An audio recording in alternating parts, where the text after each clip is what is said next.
بسم اللہ الرحمن الرحیم۔ السلام علیکم۔ پروگرام المرشد کے ساتھ منور عتیق حاضر خدمت ہے۔ ہمارے ساتھ اس پروگرام میں بہت ہی محترم ہمارے حضرت امیر محمد اکرم اوان صاحب موجود ہیں، ان سے رہنمائی لیں گے اور بات کریں گے دعا کے اوپر کہ دعا کیا ہے۔ آج ہمارا موضوع ہے۔ ناظرین محترم، اگر آپ بھی اپنا کوئی سوال ہم سے کرنا چاہیں تو اسکرین پر آپ ایک ای میل ایڈریس نوٹ کر لیجئے۔ ای میل ایڈریس ہے almurshid313@hotmail.com، اور اسی طرح سے ٹیلی فون نمبر بھی اسکرین کے اوپر موجود ہے 033349555021۔ آپ اس پر ہمیں SMS کر سکتے ہیں اور آپ بھی اس پروگرام میں شامل ہو سکتے ہیں۔ حضرت صاحب بہت شکریہ، آپ نے ہمیں وقت دیا۔ آج کا ہمارا ٹاپک ہے دعا۔ دعا کیا ہے؟ الحمدللہ رب العالمین والصلاة والسلام علی حبیبہ محمد وآلہ وصحبہ اجمعین۔ اعوذ باللہ من الشیطان الرجیم، بسم اللہ الرحمن الرحیم۔ دعا انسان کی ایک فطری ضرورت ہے۔ وہ چاہتا ہے، یہ تخلیقی طور پر اس میں ایک چیز ہے کہ وہ تخلیقی طور پر سمجھتا ہے کہ کوئی ایسی غیبی طاقت ہے، کوئی قوت ہے جو میری مدد کرتی ہے، میری نگہداشت کرتی ہے، میری دیکھ بھال کرتی ہے، یا ایسی ہونی چاہیے۔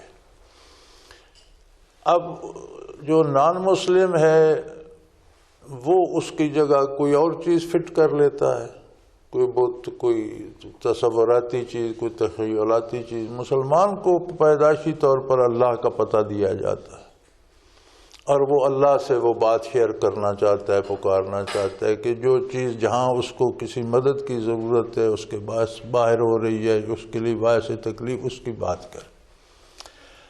اب اس کی بات خود قرآن کریم نے بھی ارشاد فرمائی ہے۔ اعوذ باللہ من الشیطان الرجیم، بسم اللہ الرحمن الرحیم۔ وَإِذَا سَأَلَكَ عِبَادِي عَنِّي فَإِنِّي قَرِيبٌ أُجِيبُ دَعْوَةَ الدَّاعِ إِذَا دَعَانِ فَلْيَسْتَجِيبُوا لِي وَلْيُؤْمِنُوا بِي لَعَلَّهُمْ يَرْشُدُونَ۔ تین باتیں اس میں بتائیں کہ میرے حبیب اگر کوئی میرا پتہ پوچھے کہ ہمارا مالک، ہمارا خالق، ہماری ضرورتوں کو پوری کرنے والا، ہماری مدد کرنے والا کہاں ہے، تو اسے بتا دو انی قریب، میں تم سے بھی قریب ہوں۔ تم خود اپنے آپ کے اتنے قریب نہیں جتنا میں ہوں، کیونکہ آج کی سائنس بھی کہتی ہے کہ 10 کھرب باڈی سیلز ہیں ہر باڈی میں۔ ہر سیل پیدا ہو رہا ہے، مر رہا ہے، کوئی سیل 6 مہینے نہیں جیتا، 6 مہینے تک سارے سیل بدل جاتے ہیں۔ اس کا مطلب ہے کہ اربوں موتیں روزانہ بدن میں ہوتی ہیں اور اربوں نئے سیل۔ تو جو ہستی وہ سیل مٹا بنا رہا ہے وہ تو یار ہم سے بہت زیادہ، ہمارے اپنی ذات سے بہت زیادہ قریب ہے۔ اذا دعان، جب تم مجھے پکارتے ہو، جب دعا کرتے ہو تو میں تو تمہارے اندر موجود ہوں، دور نہیں ہوں۔ ہاں بات یہ ہے فَلْيَسْتَجِيبُوا لِي وَلْيُؤْمِنُوا بِي، تم میری اطاعت کرو، تم میری بات بھی سنو، جو میں کہتا ہوں وہ بھی تو سنو، اور وہ مانو گے تو تمہارا مجھ پر یقین کامل ہو جائے گا۔ لعلہم یرشدون، پھر تمہاری موجیں ہوں گی، تم فلاح پاؤ گے، تمہارا بھلا ہوگا۔ تو اس کا ذریعہ اللہ نے یہ بتایا کہ اللہ پر ایمان لاؤ، یہ مانو کہ میں تمہارے قریب تر ہوں۔ پھر جو طریقے عبادات ہیں وہ ہیں اسی دل کو، لطیفہ قلب کو پالش کرنے کے لیے تاکہ اسے حضور حق نصیب ہو۔ میری عبادت کرو، یعنی حلال حرام میں تمیز کرو، میری اطاعت کرو، جھوٹ نہ بولو، زندگی کو سچ کی طرف لے آؤ، عبادات کے وقت عبادات کرو، کام کے وقت کام کرو، مزدوری کے وقت مزدوری کرو، نیند کے وقت آرام کرو، جو ٹائم ٹیبل قدرت نے دیا اس کے مطابق ڈھل جاؤ تو تمہاری دعائیں قبول ہوتی رہیں گی۔ اچھا، دعائیں پھر قبول ہوتی ہیں اگر اس کے بتائے ہوئے رستے پر چلا جائے اور اس پہ عمل پیرا ہوا جائے، اور اس کے بعد دعائیں قبول ہوتی ہیں، اس کی کیا شرط ہے کہ یہ اللہ پر شرط نہیں لگائی جا سکتی، یہ طریقہ ہے، سلیقہ یہ ہے۔ ویسے وہ جب کسی کی مان لے تو شرط تو نہیں، یعنی ایک ہوتا ہے کام کرنے کا طریقہ، ایک ہوتا ہے کہ جو حاکم اعلیٰ ہے وہ ایک طریقہ ہے کہ آپ جائیں جی عرضی دیں، کلرک کو دیں، وہ آگے پہنچائے گا، وہ آگے پھر وہ دفتر جائے گی۔ ایک ہے کہ حاکم آپ کو کھڑکی سے دے کے لے وہی درخواست ادھر لے، تو یہ طریقہ تو نہیں نہ ہو سکتا، یہ تو ایک چانس ہے۔ طریقہ تو وہی ہے نا. طریقہ یہ ہے کہ اللہ کو اپنے قریب اللہ پر ایمان لائے، پھر اس کی اطاعت. فَلْيَسْتَجِيبُوا لِي، یار تم چاہتے ہو میں تمہاری مانوں، پہلے تم میری بھی تو مانو. میں مالک ہوں، تم مخلوق ہو کر میری نہیں مانتے، مجھے کیا ضرورت ہے تمہاری یعنی میں نے تو مان کر کرم کرنا ہے، احسان کرنا ہے، تم نے مان کر حق ادا کرنا ہے، تم پر میری اطاعت واجب ہے، میری مخلوق ہو. فَلْيَسْتَجِيبُوا لِي، تم بھی تو میری بات سنو. وَلْيُؤْمِنُوا بِي، پھر تمہارا رشتہ میرے ساتھ مضبوط، تمہیں نور ایمان نصیب ہو جائے، یقین نصیب ہو جائے تو تمہاری دعائیں قبول کروں گا اور تمہارا فائدہ ہوگا. اچھا، دعا سے ہی مجھے ایک اور بات یاد آتی ہے کہ دعا اکثر مانگی جاتی ہے کسی کامیابی کے لیے. اب کامیابی کئی طرح کی ہوتی ہے. مثال کے طور پہ مجھے بہت سارے پیسے مل جائیں، یہ دعا کر دی. میرے پاس بہت بڑی گاڑی ہو، یہ دعا کر دی. میرے پاس بہت بڑا گھر ہو، یہ دعا کر دی. کیا یہ دعائیں مطلب اتنی ضروری ہوتی ہیں یا یہ دعائیں کرنی چاہیے؟ کوئی بھی چیز جسے آپ کا دل چاہتا ہے آپ مانگیں، لیکن وہ دینے والا جو ہے وہ اتنا کریم ہے کہ جب آپ پورے نور یقین اور ایمان سے مانگتے ہیں تو نبی کریم صلی اللہ علیہ وسلم نے اس میں آپ کے ارشادات میں اس کی تفصیل ملتی ہے کہ ہم مانگتے ہیں ایک چیز، وہ ہمارے لیے نقصان دہ ہوتی ہے. شاید ہم دولت مانگ رہے ہیں، دولت آئے تو ہم گمراہ ہو جائیں. تو اللہ اتنے کریم ہے کہ وہ چیز نہیں دیتے، کوئی اس کے بدلے چیز دے دیتے ہیں جو ہمارے لیے بہتر ہوتی ہے. مثلا جیسے بچہ ماں سے چاقو مانگ رہا ہے، وہ چاقو تو نہیں دے گی، کوئی اور خوبصورت سا کھلونا دے دے گی. بچے کو تو نہیں پتا کہ اس کو چاقو کی چمک دیکھ رہا ہے، یہ نہیں پتا کہ ہاتھ کاٹ دے گا. ماں کو تو پتا ہے، تو وہ اسے. اسی طرح قدرت، بعض اوقات جو چیز ہم مانگتے ہیں بعین ہی وہ مل جاتی ہے، بعض اوقات فوراً نہیں ملتی، کچھ دیر بعد ملتی ہے، یہ اس کی اپنی مصلحت ہے.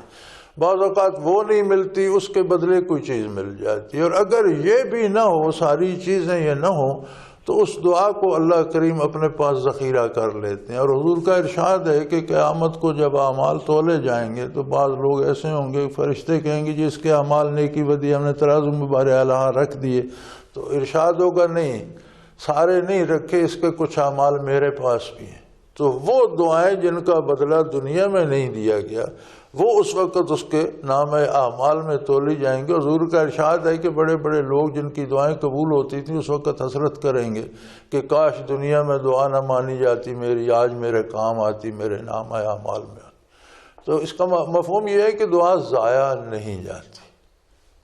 اچھا، دعا ضائع نہیں جاتی، دعا وہاں پہ جا کے جمع ہو جاتی ہے اور قیامت والے دن اس کا وزن بہت زیادہ ہوتا ہے. اول تو دنیا میں مل جاتی ہے، اول تو دنیا میں مل جاتی ہے، اگر نہیں ملتی. اب یہاں پر ایک اور کوئی چیز مل جاتی ہے. اب یہاں پر ایک اور سوال اٹھتا ہے کہ ایک چور ہے، وہ چوری کرنے کے لیے جاتا ہے اور وہ دعا کرتا ہے کہ یا اللہ مجھے کامیاب کر، تو یہ دعا بھی وہاں پہ، یہ دعا اس پہ سزا ملے گی.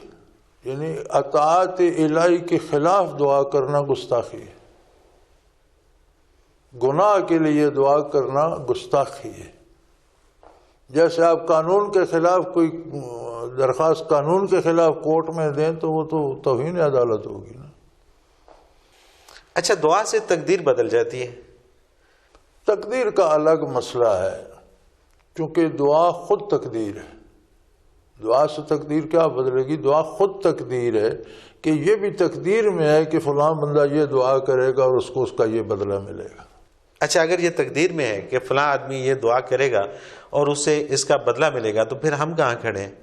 پھر تو سارا کچھ آٹومیٹکلی جس طرح نہیں، آٹومیٹک نہیں ہے نا، آٹومیٹک نہیں ہے. یہی باریکی سمجھ نہیں کی ہے کہ every thing is not automatic.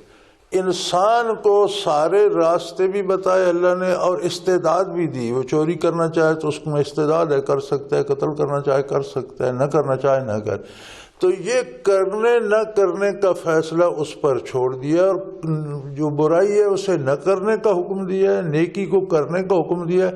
حکم دے کر فیصلے کا اختیار انسان کو دے دیا کہ اب تو نیکی کرنا چاہتا ہے تو نیکی کر، برائی کرنا چاہتا ہے تو کر کے دیکھ لے. اِنَّا هَدَيْنَاهُ السَّبِيلَ، ہم نے اسے راہیں بتا دی ہیں، اما شاکرم اما کفورا، چاہے تو شکر کا راستہ اختیار کرے، چاہے تو ناشکری کا کر کے دیکھ لے.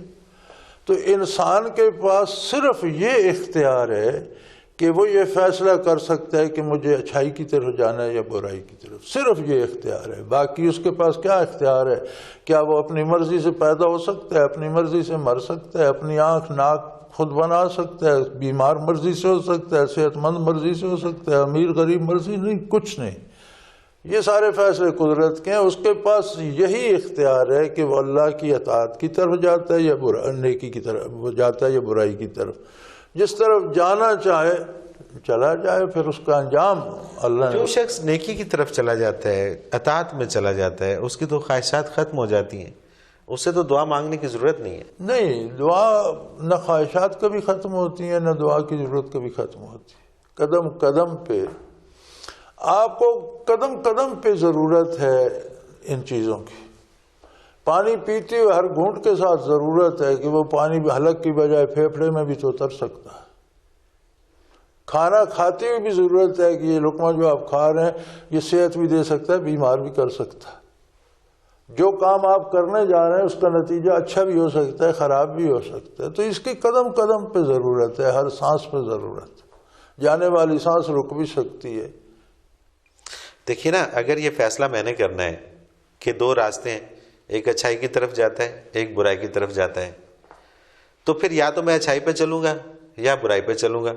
بعض ملا بھی لیتے ہیں، کبھی اچھائی کر لی کبھی برائی کر لی۔ تو پھر دعا میں کہاں پہ کروں گا کہ میں یا اللہ مجھے اچھے راستے پہ چلا دے؟ ہاں بالکل۔ تو میں تو چلیے اچھے راستے پہ رہوں۔ نہیں، اچھا، یہ سمجھنے کی بات یہ ہے کہ اچھے راستے کی جو کیفیات ہیں یا درجات ہیں ان کی کوئی حد نہیں۔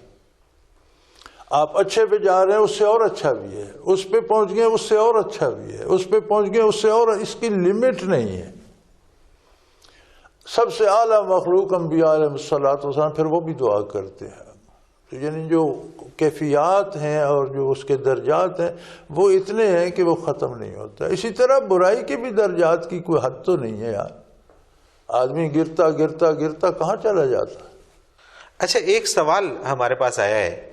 ایک صاحب لکھتے ہیں کہ میں گزشتہ 20 سالوں سے دعا کر رہا ہوں اور میری دعا قبول نہیں ہو رہی، اور اب مجھے گما گزرتا ہے کہ اللہ ہے بھی یا نہیں۔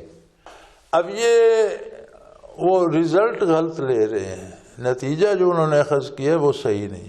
یار 20 برس اگر آپ دعا کرتے تو آپ دیکھیں اللہ کی عظمت کہاں، آپ ایک ادنا مخلوق، تو اس نے آپ کو 20 برس اپنے سے بات کرنے کی اجازت دے رکھی ہے، تو یہ تو اس کا انتہائی کرم ہے۔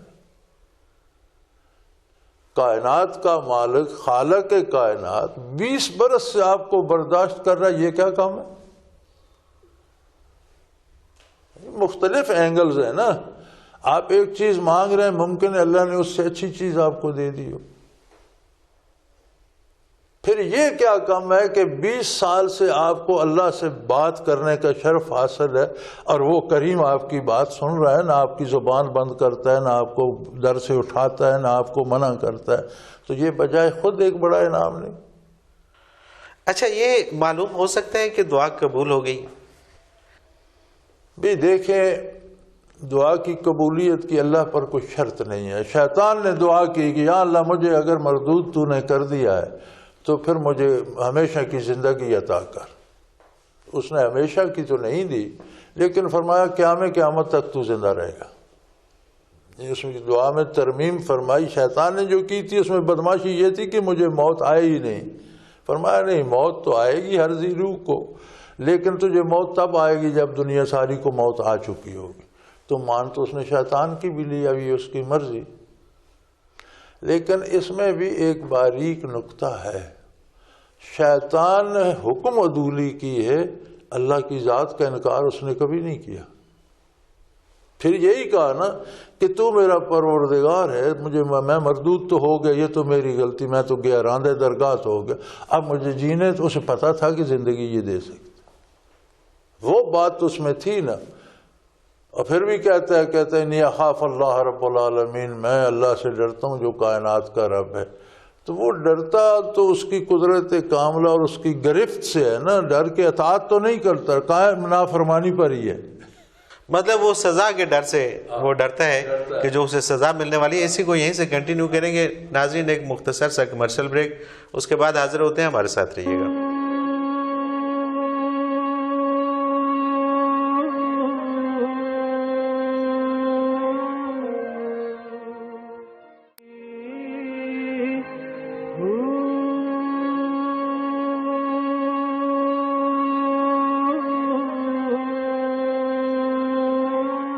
پروگرام میں ایک بار پھر خوش آمدید ناظرین. ہم بات کر رہے تھے دعا کے حوالے سے اور بات پہنچی تھی شیطان کے فعل تک کہ شیطان نے انسان کو سجدہ نہ کیا اور در بدر کی ٹھوکریں کھانے اس کا نصیب ہو گیا.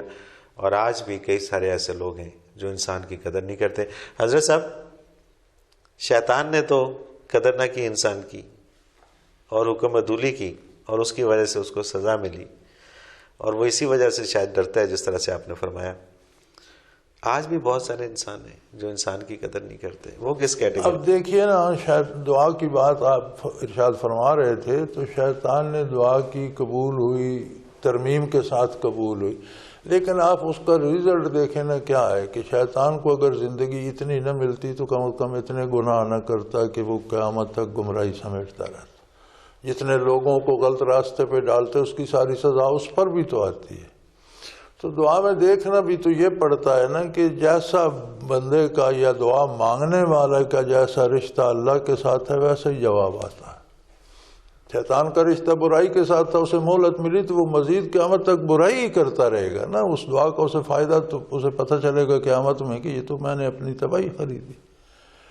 تو اچھا, دعا کے بارے میں ایک اور بات میرے ذہن میں آتی ہے کہ ہم یہ دیکھتے ہیں کہ کسی کمپنی کا, کسی ادارے کا, کسی انڈسٹری کا کوئی مالک ہوتا ہے یا کوئی مینیجر ہوتا ہے, تو اس کو پتہ ہوتا ہے کہ میں نے کس کو کہاں پہ رکھنا ہے. جس کی جتنی کریڈیبلٹی ہوتی ہے, جتنی ایبلٹی ہوتی ہے, اس کے حساب سے اس کو وہ کام دیتا ہے اور اس سے وہ کام لیتا ہے.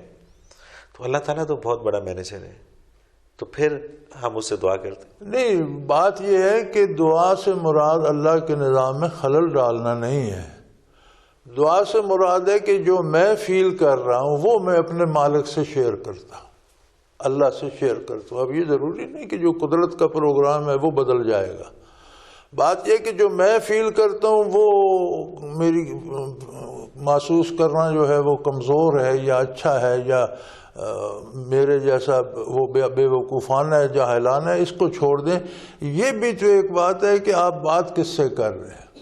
تو وہ شرف ہم کلامی جو ہے اللہ سے, دعا کی اصل لذت تو وہ ہے نا کہ آپ نے اپنے جو کچھ آپ نے محسوس کیا اس سے تو آپ نے اپنی طرف سے اطلاع دے دی. گو وہ خود ہم سے زیادہ جانتا ہے, لیکن ہم اپنا حال دل بھی تو بتانا چاہتے ہیں نا. بندہ چاہتا ہے کہ میں گزارش کروں, تو اس کی اجازت تو مل گئی, وہ تو اللہ نے ہمیں مہلت دے دی, بات سن لی ہماری. یہ کیا کام ہے؟ تو دعا کا تو کوئی حد, کوئی لیمٹ تو نہیں ہے, وہ ختم تو نہیں ہو جاتی نا. اب نظام کائنات کو تو ہم نہیں بدل سکتے, اور جہاں تبدیلی آتی ہے یہ بھی پہلے تقدیر میں ہے. جیسے انسان کو چاش دی گئی ہے نا کہ وہ اس راستے سے گزرے گا تو اسے زہریلا سانپ کاٹ لے گا, اس راستے کو چھوڑ کر ادھر سے جائے گا تو وہ محفوظ ہے, چلا جائے گا. اسی طرح یہ بندے کا اختیار ہے نا کہ وہ دو میں سے کون راستہ, اگر ادھر جائے گا تو مارا جائے گا, ڈاکو لوٹ لیں گے, ادھر جائے گا تو محفوظ گزر جائے گا. تو اسی طرح جو اعمال ہیں کہ ان میں جو اختیار کرتا ہے, یہ کرے گا تو اسے سزا ملے گی, یہ کرے گا تو انعام ملے گا. نہیں تو پھر جب ہمارے لیے وہ بہتر سوچتا ہے تو پھر ہم اس سے کہہ رہے ہوتے ہیں کہ ہمارے لیے یہ کر دے. چیز ہماری اپنی شعور کی بات ہے نا, ہمارے شعور کی بات ہے نا. اب اس بات تک جو پہنچے کہ جو اللہ کرتا ہے وہ بہتر ہوتا ہے, وہ تو بڑے گنتی کے لوگ ہوں گے نا جو اس کی رضا پہ راضی ہیں. وہ تو بڑے گنتی کے لوگ ہوں گے. اس بات تک پہنچنا کہ یہ مجھ پر بیماری آئی ہے تو میرے لیے یہ بھی ضروری تھی, اس نے بہتر ہی کیا ہے. یہ تو ہر بندے کے بس کی, ہم تو عوامی سطح کی بات کر رہے ہیں نا, ہم تو بات عام آدمی کی کر رہے ہیں نا. تو یہ تو ہر بندہ تو یہ تو بہت اعلیٰ مقام انسانیت ہے اور بالا مقام ابدیت ہے کہ کوئی وہاں تک پہنچ جائے اور اسے یہ یقین ہو کہ میرا مالک میرا ہی بھلا چاہتا ہے. جو جس حال میں رکھتا ہے وہ تکلیف بھی آئے تو وہ سمجھے کہ میرا ڈاکٹر ہے, اس نے آپریشن کر دیا ہے. یہ نہ کرتا تو شاید زیادہ تباہی ہوتی کہ نہیں. تو وہاں تک تو کوئی پہنچتا ہے نا. ہماری بات تو عام اپنی سطح کی چل رہی ہے، جیسے ہم ہیں اس سطح کے لوگ. جی وہ ایک سائنسدان ہے روس کا، تو اس نے ریسرچ کی ہے برف کے گولوں میں جو باریک ترین دانے ہوتے ہیں جن سے مل کر گولا بنتے ہیں، اور وہ بہت باریک ہے، خوردبین کے بغیر وہ دانہ نظر بھی نہیں آتا. پھر وہ برف ہے، جب اتنا چھوٹا دانہ آپ الگ کرتے ہیں تو بات کرنے سے پہلے وہ پگھل جاتا ہے. تو اس نے پہلے کوئی ایسی چیز بنائی، کوئی مادہ ایسا بنایا، لیکوڈ کو ایسا بنایا کہ وہ چھوٹا دانہ الگ کر کے اس میں رکھ کے شیشے پہ رکھا تو وہ پگھلے نہیں. پھر اس نے باریک ترین جو دانہ ہوتا ہے، تو وہ کروڑوں دانے ایک گولے میں، بلکہ اربوں دانے ایک گولے میں ہوتے ہیں. تو اس نے اس کی تصویریں لی خوردبین سے، باریک بین خوردبین سے دیکھ کر تصویریں لی. آپ حیران ہوں گے کہ ہر دانے کی تصویر الگ ہے، ہر دانے کی شکل الگ ہے، اور اتنی الگ ہے اور اتنی خوبصورت ہے کہ میں نے وہ تصویریں دیکھی تو میں نہیں سمجھتا کہ آج تک کتنا خوبصورت زیور کسی سونار نے بنایا. یہ وہی تصویریں ناظرین جو ہم آپ کو ٹی وی اسکرین کے اوپر دکھا رہے ہیں، یہ ساری وہ تصویریں جو سائنسدان نے کسی بھی تحقیق کے بعد یہ ان کی تصویریں حاصل کی، پکچرز لی. ٹی وی کی اسکرین پر بھی آپ دیکھ رہے ہیں کہ اتنا خوبصورت، یہ جس طرح کسی جواہری نے کیا خوبصورت طریقے سے کوئی زیور بنایا ہو، اور یہ اس کی قدرت. آپ دیکھیں نا، ویسے تو ہم کتنے انسان آج تک گزر چکے یار، کسی کو کسی انسان سے مشابہت نہیں ہے، ہر ایک کے الگ ہے. وہی ناک ہے، دو آنکھیں ہیں، منہ ہے، کان ہے، قد کاٹ ہے، لیکن ہر بندہ الگ ہے. آپ جانوروں کو دیکھیں، ہر جانور، آپ بھیڑوں کو دیکھیں، ہمیں سب ایک جیسی لگتی ہیں. چرواہے کو ایک ایک بھیڑ الگ نظر آتی ہے کہ یہ وہ ہے، یہ وہ ہے، یہ وہ ہے، کہ نہیں؟ بالکل ایسے ہی ہے، بالکل ایسے ہی. اسی طرح کوئی پودا کسی دوسرے پودے سے نہیں ملتا، کوئی درخت کسی دوسرے کوئی درخت سے نہیں لینڈسکیپ کسی دوسرے سے نہیں ملتا. بلکہ میں پوری دنیا میں پھرا ہوں تو میں نے ایک عجیب بات دیکھی ہے جو میں اکثر کہا کرتا ہوں کہ کسی ملک میں چلے جاؤ تو جہاں پہاڑ، زمین، مٹی، مکان ایک جیسے ہوں گے، اس میں ملٹی کلرز نہیں ہوں گے. کسی ملک میں چلے جائیں.